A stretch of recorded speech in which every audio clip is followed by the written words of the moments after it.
Hi, I'm Chloe. And I'm Bez. And this podcast is for graduate teachers in their first 5 years. We share our own teaching stories as well as advice and ideas we wish we'd had as graduate teachers. Sometimes funny, sometimes horrifying, but always true. We want you to thrive and love teaching beyond the dreaded 5-year cliff.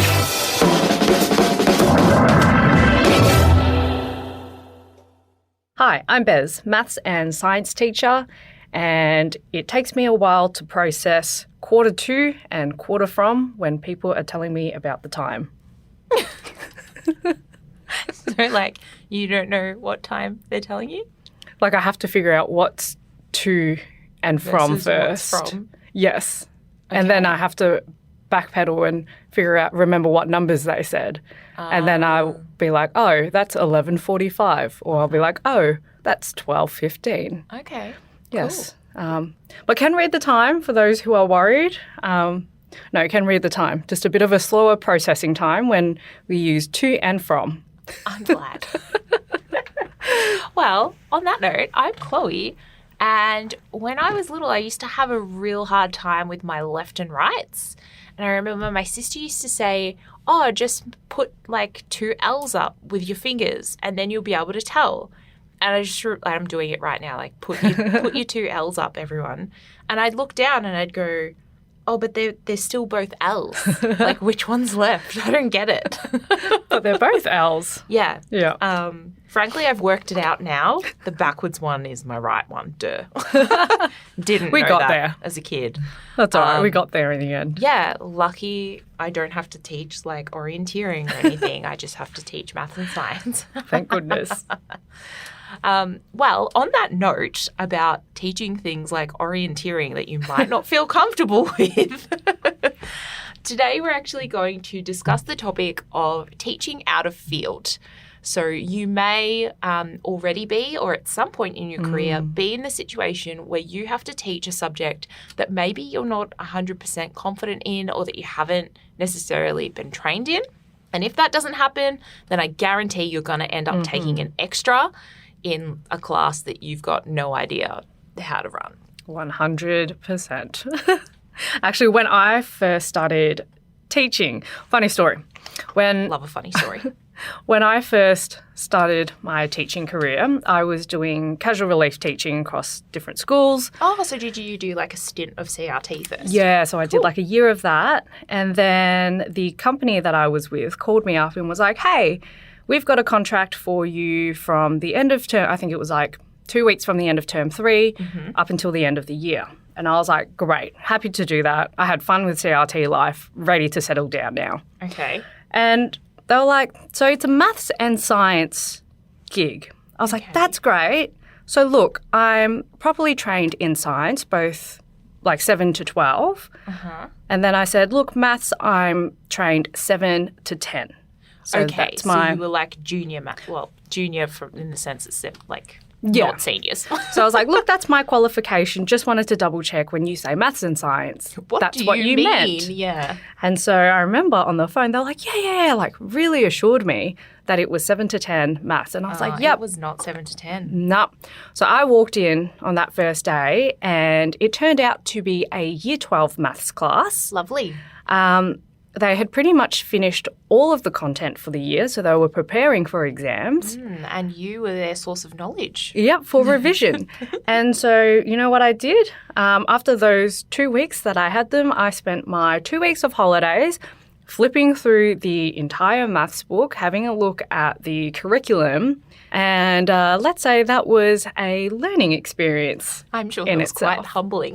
It was very, very humbling. I bet you were like back in the shoes of like being a year 12 student. Oh my gosh, I felt like one of them, to be honest. They'd be like, how do you do this? And I'm like, that's a great question. Why don't we go through it together? Yeah. What do you think? And then I'd frantically go home and try to figure out the maths and get back to them. But that's my teaching out of field story. At some point, I'm sure, Yeah. you're going to be teaching out of field. Did you feel like the kid, like, do you think the students knew that you were like, Yeah, probably. I think I'm quite an honest person and I'm very bad at having a poker face. Okay.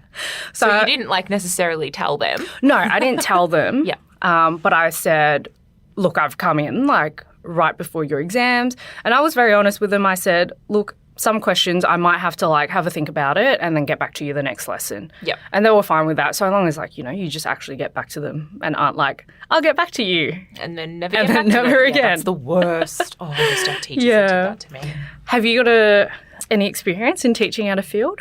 I've been lucky enough that I've never had to like permanently, I'll say permanently, or was like contracted or part of my actual scheduled timetable to teach classes that I wasn't trained to teach in. That's lucky. But I did come very close. So similar experience to you was my first.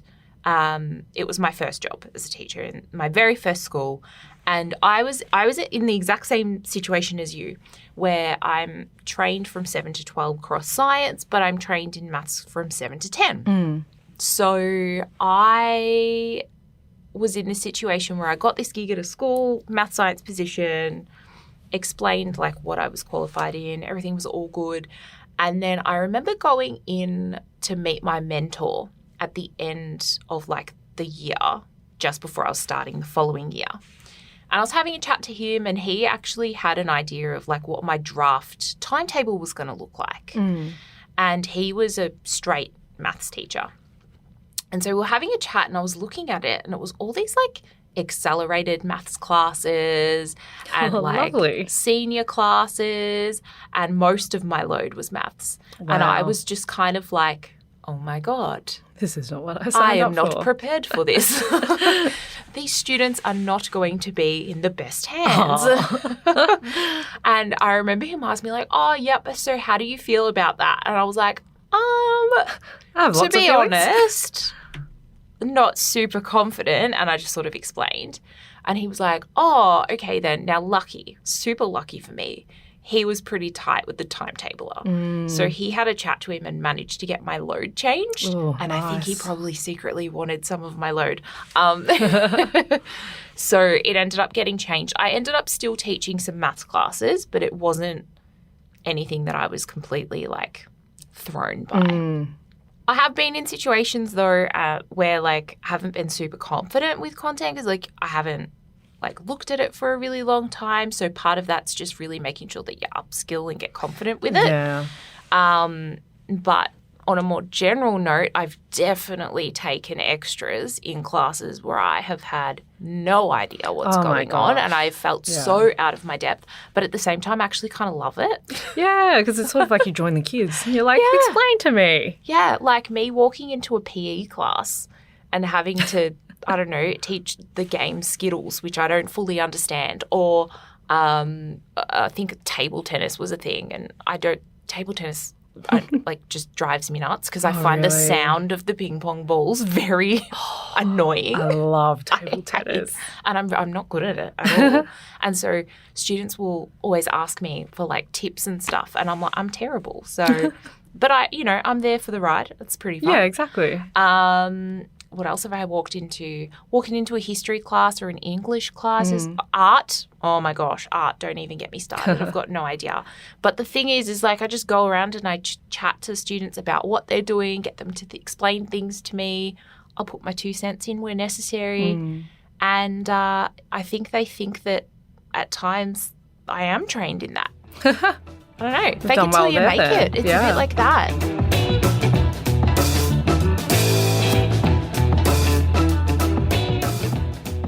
But in all seriousness, for people who might be in a situation where, okay, they're like you, they're in a situation where they've got to teach this class on an ongoing period, what's the best way or what advice would you give to them when they're having to, like you, go back and relearn different things or different Yeah. questions before they can get back to their students? Definitely find a support network. So that first year, I had like the year 12 maths, and then actually the next 2 years, they gave me year 12 biology. So I'm Okay. trained in year 11, year 12 psychology. Yep. So that was my first time teaching it. In terms of the senior maths, hoard all the resources possible. Like ask the school, what are the textbooks? What are the resources do you have? Yeah. What resource banks are available? Exactly. Speak to the team.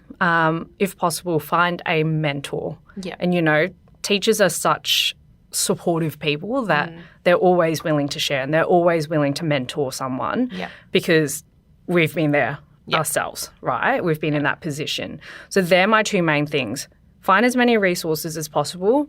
Find a mentor or someone in that team who's able to support you as well.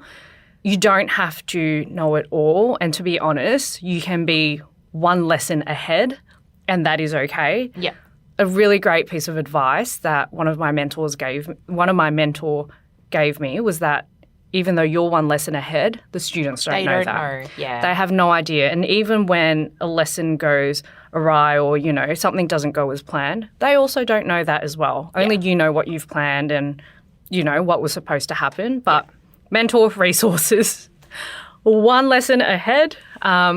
You know, the duck analogy. That's your minimum, yeah. Yeah, the duck analogy is a very great one where you just like Treading a duck water. sitting on water but frantically.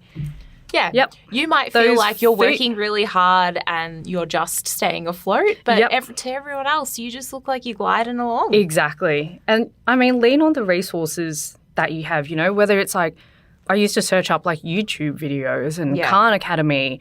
I'd get like other teachers to like just up front and just be like, I don't get why the answer is. Can you explain it to me? And just that thing that I said before where don't feel like you have to have the answers immediately for the students because no one has all the answers in the world. Yeah. And they're very forgiving about that as well. Yeah. So you can just say, look, this is a bit of a tricky one. I'll get back to you next lesson. Yeah. Yeah. And I feel like maths is one of those subjects where, you know, there is a correct answer, like, or a correct way of showing working. Like, that's very easy to go and ask a colleague for help for. Yep.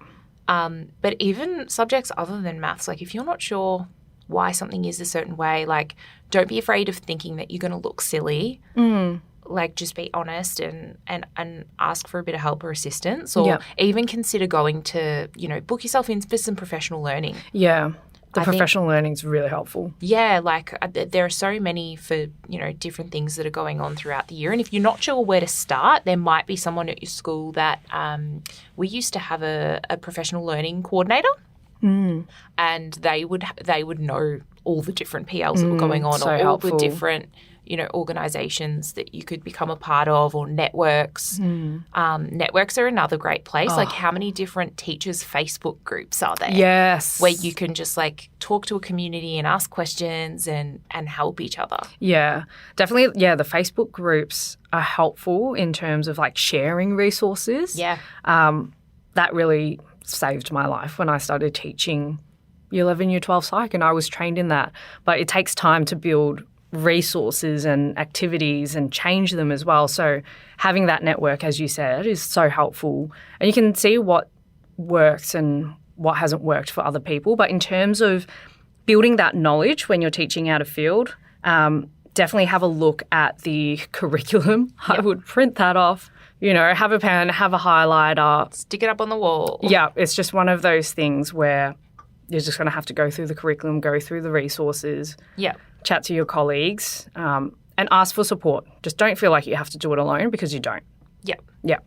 What advice would you have? I mean, I think it depends. I mean, I definitely agree with everything that you've said. I would also consider if there are certain teachers who you think, you know, you've heard are teaching lessons really well, I think going and observing some of their classes and seeing what they're doing and how they explain things and how they teach things can be really helpful. Yeah, because that's a then great you can tip. then go and take that back into your own teaching or, you know, pick up the elements that you think would work for you. Yeah.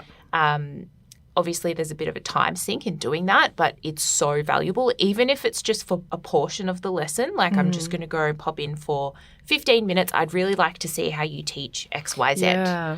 That can be really handy. But the other option is if you do have a class on at the same time or you've got classes next door, you could always ask if they wouldn't mind combining classes and doing some team teaching. Love team teaching. Oh, I do love a bit of team teaching too. It's something that I've done before. And I've actually had a colleague come and ask me to do some team teaching with them because they weren't as confident in a topic. And I can say on the receiving end, it's like such a compliment. And that was a situation where, like, I feel like in science, nobody likes teaching geology. Oh my gosh. At least like in my geology. experience anyway, I feel like WA would be a completely different story because, you know, Yes. mining capital of our country. But yeah, like no one down here really likes to teach geology. There's and only no so one- much you can talk about rocks. Oh no, love a rock. So Oh, nah. that's we did actually we did my 2 major. months of rocks, and I was like, nah, there's To only me, so much. That's not enough time on the Nah. rocks. There's so much to Nah, go into. I was like, let's cull it, let's make it shorter. I know. Okay, so fun fact about me is that like I'm trained in geology. So that's my major. I've got honours in geology, like love a rock. I have my own rock collection at home. And I like bring samples in for like to classes and things. So I used to have my collection at work in all these different bags and stored in all these boxes and things. And teachers would come and borrow them from me for like their classes. They'd ask me about it. And yeah, I used to have it. I had this one teacher who was like, hey, like I'm really stuck with this topic. Like, can we combine and could you like sort of run it and I'll help co-teach it? Yeah. And that was a really fantastic experience for them, but it also was helpful for me because I could get feedback from her. So I could get feedback on my practice. So Yeah. I thought that was a really nice way to go about things. But yeah, you could always ask to combine with someone else. And I know that for me, during extras, those PE extras, man, like Yeah. I'd often combine with another class. Sometimes I'd be reading the lesson plan that was left and I'd like my eyes would be going wide, like, oh my God, I have no idea what this sport activity is or how to run it or where the equipment is or you know what safety procedures I need to follow or where the whistles are or whatever it is. Yeah. And then I'd walk into the gym and one of the other teachers on that was at the same time would be like, oh yeah, we're doing this, we'll just combine. Oh, And I was like, lifesaver. perfect. But even with those extra classes, I found, you know, for example, I've had like art classes and they're talking about all these different concepts. And I'm like, oh, I didn't know there were things like that in art. Like you mentioned it before, being inquisitive and just asking the students, you know, what's this? Can you explain this to me? It's like, what have you been up to? How does this link to blah, blah, blah? Yep. You'll always have a few students who are able, and it's actually a very great practice for them to be able to articulate what they've learned and what they're doing. So Great it's not retrieval practice. yeah, it's not a bad thing if you No. don't know what they're doing. And I think for us, it's really important for us to say, okay, well, what are the skills that they're using in this class that they could apply in other classes? Like, Yeah. and then we can think about, okay, well, if we're going to think about co-curricular or cross-curricular things, it can be a bit of a brainstorm from that perspective Yeah, too. for sure. Yeah. Love it. I love the classroom observations though. That's very helpful. It's that like explicit modelling, right? And it's Yeah. helpful to see how other teachers teach things depending on what students they have and different concepts. Yeah. Even if it's not the same subject. It's very helpful.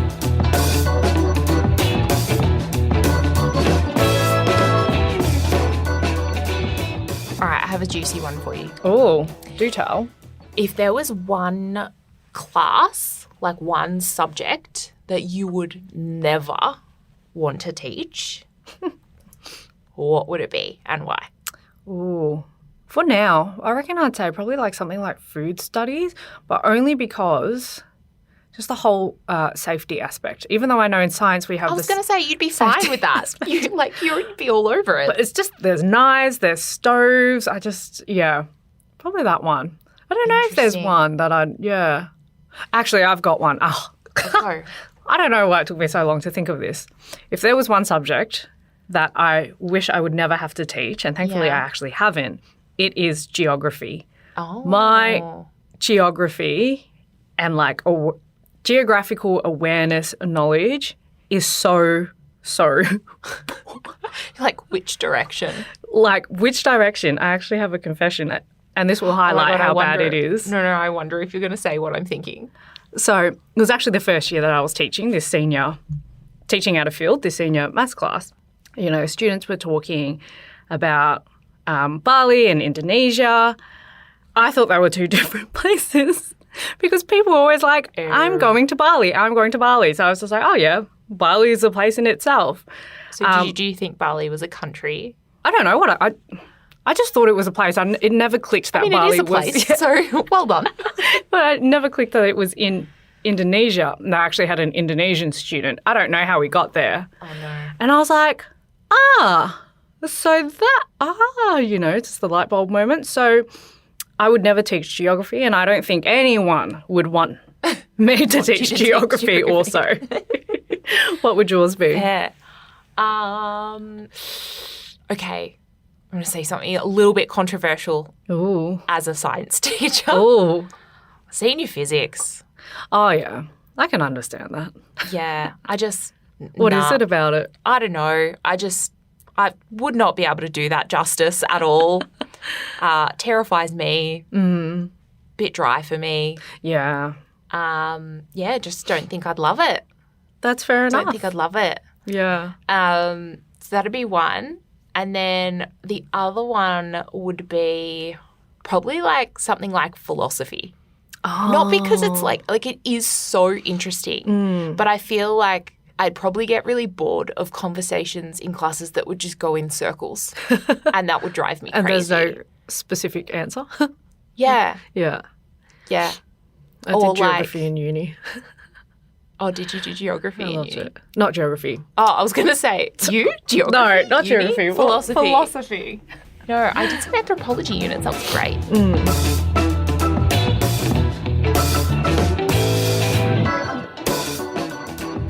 Okay, on the flip side, something you would love to teach. I secretly reckon I would love drama. It's really fun. Yeah. I feel like the creative part of it. Yeah. I mean, I don't know the theory side and all that, but I feel like, yeah, I feel like I'd you'd go also creative. be keen for like a hip hop class. Oh, yeah. Oh, dance class. Yeah, hip-hop I'd be dance down teacher. for that. Yeah. What about you? Love it. What would I love to teach? I'd love to teach food. I feel like that would be so fun. Yeah. Love cooking. Yeah, you do your sourdough and teach them all those secrets. Yeah. For everyone listening, I have a sourdough starter and her name is Marta the starter. True story. So I think food would be really fun. I also reckon teaching like not young, but like, junior students health would be quite fun. Oh my gosh, no, that's my nightmare. Nah, Are you so talking funny. like sex ed? I mean, yeah, health. Yeah. Health and development. No, that's a no for me. Yeah, no, I think it would actually be really funny. It would be. But it would be really good. But I also think, like, I understand that, like, yeah, you would definitely have students who would try to make things ridiculous. Yes. And you'd have to, like, rein it in. But I also find that part of the job kind of, like, entertaining. Yeah, gotcha. And I think I'm pretty good at, like, reining it in and, like, not letting kids be silly. I mean, look, we teach science and every year there's a kid who says orgasm instead of organism. Yes. Like, it happens. Whether intentionally And or then you just unintentionally. kind of like, all right, guys, like, shake it off. Ha, ha, ha. Yes, they said orgasm. It's a word. Like, Yeah. let's move on now. Yeah, yeah.